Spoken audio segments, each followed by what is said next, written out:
கரூரில் நடந்த அந்த அசம்பாவிதம் நம்ம கண்ணு முன்னே வந்து நிழலாடிக்கிட்டே தான் இருக்குது. ஆனால் அதை நம்ம மறக்கணும் எவ்வளோ முயற்சி பண்ணாலும், பல அரசியல்வாதிகள் வந்து அதை அரசியலாக எடுத்து செயல்படுத்துகிறாங்க. அதுதான் ரொம்ப வேதனையாக இருக்குது. பல பேர் இது அரசியல் பண்ணாதீங்க, பண்ணாதீங்கன்னு சொன்னாலும் கூட அரசியல் பண்ணிக்கிட்டு தான் இருக்காங்க. திமுக ஒரு நபர் ஆணையம் அமைச்சிருக்காங்க. அருணா ஜெகதீசன் முன்னாள் நீதிபதி அவர்கள் தலைமையில். அதே நேரத்தில் பாஜக என்டிஏ கூட்டணி சார்பா 8 எம்பிக்களை வந்து ஆய்வுக்காக அனுப்பியிருக்காங்க. ஹேமமாலினி எம்பி அவர்கள் தலைமையில் அவங்க வந்திருக்காங்க. அவங்க வந்து கரூரில் உள்ள அந்த சாமானிய மக்கள், அதாவது அந்த கூட்டத்தில் கலந்துக்கிட்ட அந்த பக்கத்தில் இருக்கிற வீட்டு சம்மந்தப்பட்ட அந்த அந்த அந்த வேலுச்சாமி அந்த அந்த ஸ்ட்ரீட்டில் வந்து அவங்க பொது கூட்டம் நடந்த இடத்துல நின்று அவங்க பொதுமக்கள்கிட்ட எல்லாத்தையும் விசாரணை பண்ணுறாங்க.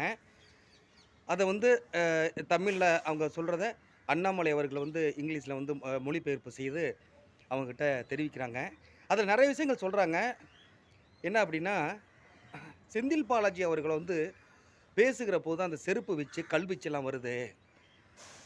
ஆரம்பத்தில் அதாவது விஜய் பேசுகிற 4வது நிமிஷத்துலேயே தள்ளுமுள்ளு அதிகமாகுது, ஜென்ரேட்டர் ஆஃப் பண்ணப்படுது அப்படின்னு ஒவ்வொருத்தர் சொல்கிறாங்க. இதில் எக்ஸ்ட்ரீமாக ஒரு ஒரு பெண்மணி சொல்கிறாங்க, கத்தி குத்து நடந்தது அப்படின்னு சொல்கிறாங்க.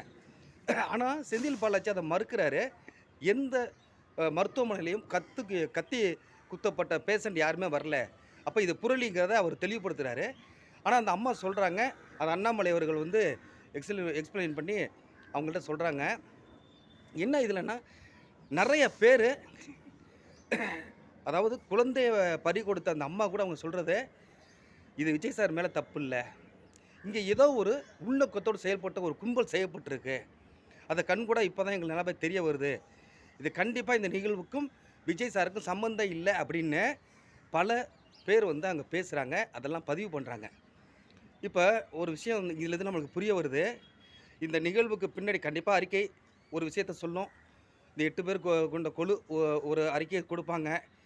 இது வந்து அந்த குடும்பத்துக்கு ஆறுதல் போய் சேருமா இல்லையா அப்படிங்கிறது அடுத்தது. ஆனால் இதுக்குள்ளே ஒரு அரசியல் இருக்குங்கிறத மட்டும் சாமானிய மக்களால் நம்மளுக்கு புரிஞ்சிக்க முடியுதுங்க. இந்த ஒரு நபர் ஆணையம் அந்த நம்ம அருணா ஜெகதீசன் அம்மா அவர்கள் தலைமையில் நடக்குது இல்லையா, இவங்க சரியாக ஆய்வு பண்ணுவாங்களா பண்ண மாட்டாங்களா அப்படிங்கிறதுக்காகவே இந்த 8 குழு வந்திருக்கதா ஒரு சந்தேகம் இருக்குது.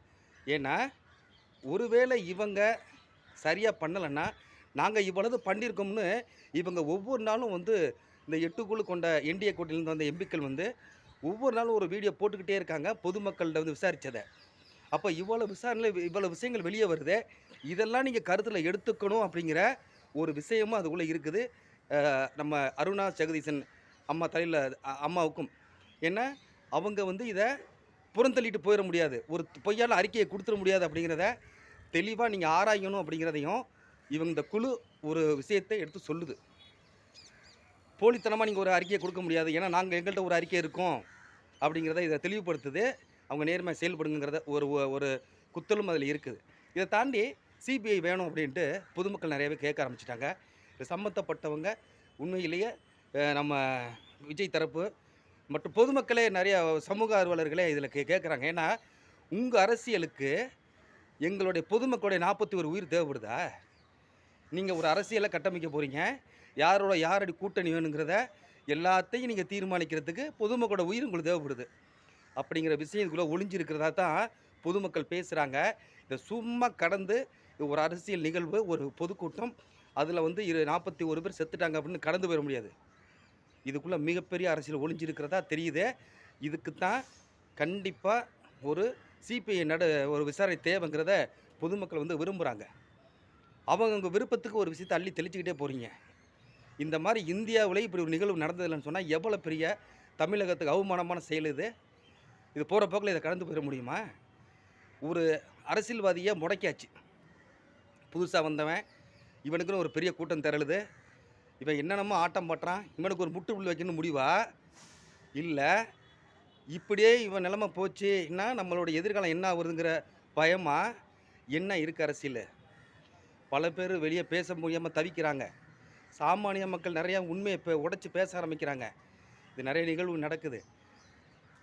திமுகவுக்கு ஆதரவாக சில பேர் வந்து பேசுகிறாங்க, விஜய்க்கு ஆதரவாக சில பேர் பேசுகிறாங்க.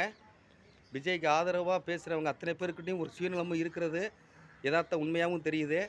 ஏன் அப்படின்னா, ஒரு கூட்டணியாக ஃபார்ம் பண்ணுறதுக்கு ஒரு சதி ஒரு வேலை நடக்குதுங்கிறது மாதிரி இங்கே பேச்சுக்கள் இருக்குது. இதை வந்து புறந்தள்ள முடியல.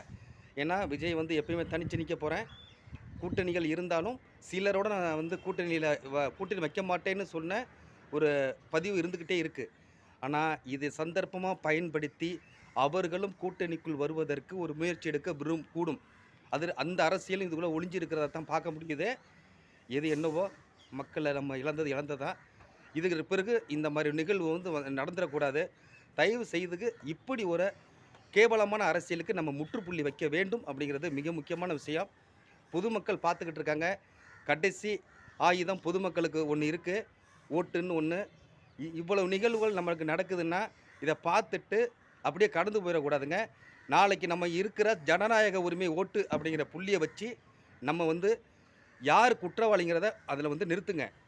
ஆனால் இவ்வளோ விஷயங்களை இங்கே பார்த்துட்டே வர்றீங்க, கடைசியில் என்ன பண்ணுறீங்க தெரியுங்களா? 500 1000 வாங்கி ஓட்டு போட்டு போயிடுறீங்க. ஆனால் இப்போ நடக்கிறதெல்லாம் பேசி பேசி என்ன புண்ணியம்? அராச்சகத்தின் உச்சம் இங்கே நடக்குது, எல்லாமே பார்த்துக்கிட்டு இருக்கீங்க. தயவு செய்து இதை ஓட்டாக மாற்றுங்க சரியான நபருக்கு. உங்களை மீண்டும் மீண்டும் கேட்கறது இதுதான். சரியான தலைவர் நமக்கு இல்லைன்னா இதை மாதிரி நிகழ்வுகள் காலந்தோறும் நடந்துக்கிட்டே தான் இருக்கும். இதுக்கு முற்றுப்புள்ளி நிரந்தரமாக நம்ம வைக்கணும். தயவு செய்து சாமானிய மக்களே புரிந்து கொள்ளுங்கள், விழித்து கொள்ளுங்கள்.